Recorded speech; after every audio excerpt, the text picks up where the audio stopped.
자, 이번 비디오에서는 그 새로운 기술인 컨볼루션 뉴럴 네트워크에 대해서 한번 살펴보겠는데요.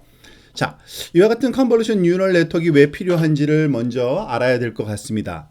우선 지금 그 딥러닝의 기술에 힘입어서 이 컴퓨터 비전 분야가 지금 굉장히 급격히 발전하고 있는 중이라고 할 수 있고요. 이러한 그 컴퓨터 비전이 발전을 됨으로써 이제 새로운 그러한 그 어플리케이션 또 앱들이 개발되고 있고, 또한 이런 그 컴퓨터 비전에서 사용된 독창적인 방법들이 또 다른 그런 응용, 인공지능의 응용 분야에도 전파되고 있는 그런 현실입니다. 그래서 일단은 컴퓨터 비전에서 어떠한 식으로 뉴럴 네트워크가 활용되고 있는지를 먼저 살펴보는 시간을 갖도록 하겠습니다. 자, 컴퓨터 비전이 사용되는 분야가 꽤 많죠. 일단은 그 영상 인식, 이미지 분류 또는 이미지 인식이라고 부르는 부분인데요. 이미지 클래시피케이션, 여기 고양이 사진을 주면 이 사진에 있는 그 대상이 캣인지 아닌지 또는 0 또는 1로 반응해주는 그런 응용이 우리가 생각할 수 있죠. 그것이 제일 첫 번째로 생각할 수 있는 이미지 분류 작업이라고 보통 불리는 기술입니다. 또 하나, 그러니까 오브젝트 디텍션 분야가 있습니다. 즉 객체 인식 또는 물체 감지. 그런데 이 내용은 그 물체 감지뿐만 아니라 사실은 그 물체의 위치까지도 알아내야 되는 그러한 그 소위 응용이라고 볼 수 있고요. 소위 자율주행 분야에서 이와 같은 그 응용이 많이 활용되고 있는데, 앞에 있는 대상을 찾되 그 대상의 위치를 정확히 이렇게 조그마한 박스로 어디에 있다라고 이렇게 나타낼 수 있는 그러한 위치 감지와 그리고 물체 감지와 물체 위치까지도 인식하는 겁니다. 그리고 물론 이거 지금 보다시피 뭐 신호등도 있을 수 있고요. 그래서 한두 개가 아니라 여러 대상의 멀티 그 오브젝트 그 디텍션에 대한 그러한 응용이 있을 수가 있습니다. 또 하나, 이런 그 좀 재미있는 응용 중에 하나가 뉴럴 스타일 트랜스퍼라는 게 있는데요. 그 뭐 스타일 전이 뭐 이런 식으로 그 우리가 그 번역해서 표현할 수가 있는데, 즉 이와 같은 그 일반적인 사진이 있을 때 이 사진을 그 요 오른쪽에 있는 이 그림은 피카소의 작품인데요. 피카소 작품이 갖고 있는 스타일 또는 그 화풍을 그 표현한 그러한 형태로 재조합하는 것을 얘기하는 겁니다. 그래서 새로운 유형의 작품을 만들 수가 있는데, 이와 같은 그 알고리즘을 뉴럴 스타일 트랜스퍼라고 하고, 이와 같은 그 뉴럴 스타일 트랜스퍼가 인공지능 알고리즘에서 어떻게 그 소위 알고리즘적으로 동작하는지에 대해서도 우리가 차근차근 한번 배워보도록 하겠습니다. 자, 이와 같이 다양한 이미지가 우리한테는 주어집니다. 그리고 이 다양한 이미지들을 우리가 가지고서 이제 딥러닝을 수행하는데, 그때 나타나는 그러한 현상들에 대해서 한번 차근차근 또 살펴보도록 하겠습니다. 자, 우선은 그 우리한테 주어지는 다양한 이미지들의 그 크기가 결코 작지 않을 겁니다. 그래서 우리가 그 내용을 조금 고민을 해야 되는데요.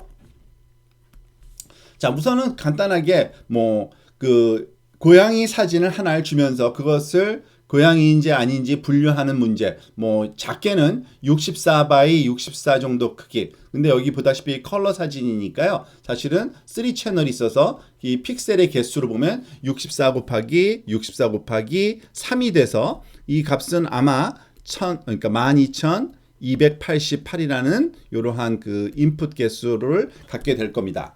뭐 이 정도만 돼도 뭐 우리가 그 감당할 수 있는 그러한 정도의 수준일 것처럼 보이는데요. 사실 이렇게 간단한 그런 이미지만 가지고 작업하는 게 아니라 우리 그 대부분의 그 핸드폰에서 또는 스마트폰에 그 주어지는 그 이미지들의 픽셀 크기는 개수는 엄청나거든요. 그래서 좀 더 큰 경우, 예를 들어서 뭐 한 1000x1000짜리, 지금 여기 아래쪽에 있는 게 조금 더 위에 있는 고양이보다는 고해상인데요. 이런 1000x1000 사이즈를 갖는, 그러면은 그 이와 같은 영상이 인풋으로 받아들여진다고 한번 생각해 보시기 바랍니다. 그러면은 1000 곱하기 1000 곱하기 3이 되는 거죠.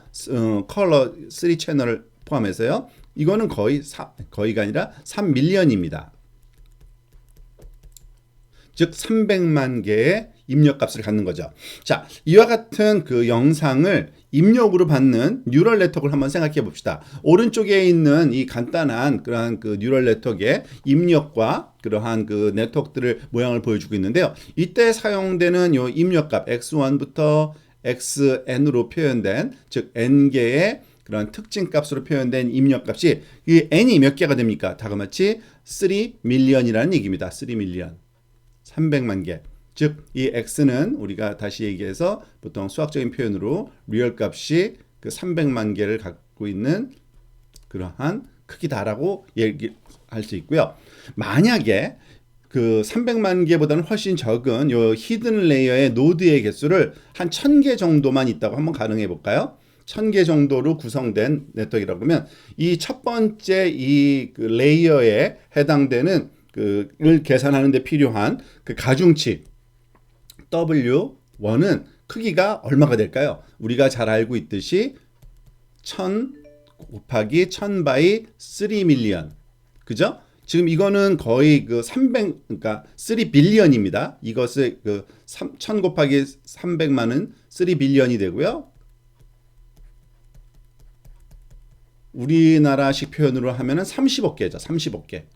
자그마치 30억 개의 파라메타를 구해야 됩니다. 30억 개의 파라메타가 여기에 첫 번째 층에 그러한 그 계산을 위한 그러한 파라메타의 개수가 되는 겁니다. 결코 간단한 문제가 아니죠. 자, 사실은 그래서 우리가 이와 같은 그 이미지, 영상을 가지고서 작업을 하는, 그러니까 딥러닝 작업을 할 때는 당연히 여러 가지 문제가 발생할 수 있습니다. 즉, 많은 파라메타를 구해야 되는 관계로 사실은 이것이 학습이 잘 되려면은 우선 그 데이터들이 많아야 돼요. 그죠? 보통 그래서 데이터 수백만 개 또는 수십만 개가 또 필요할 수도 있고요. 또는 이와 같이 큰 네트워크 그 파라메타들을 그리고 큰 입력값을 가지고서 계산을 하려면 보통 그 컴퓨팅 파워나 메모리가 굉장히 커야 됩니다.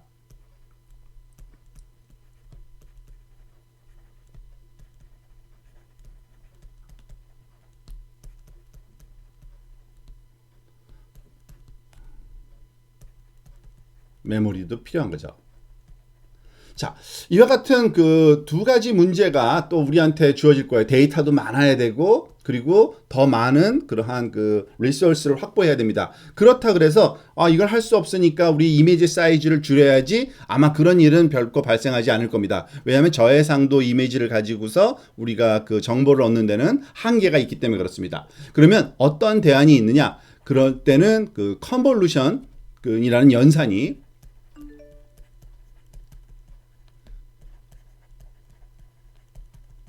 우리한테 이제 그 대안으로 나타나게 되는데요. 이와 같은 컨볼루션 연산을 취함으로써 좀 더 효율적인 큰 이미지에 대해서도, 큰 네트워크에 대해서도 우리가 그 프로세싱이 좀 더 이제 피저블한 상태가 되는 거고요. 그런 컨볼루션 연산이란 게 어떤 의미를 갖는지, 그리고 어떤 연산인지를 이제 차근차근 한번 살펴보도록 하겠습니다.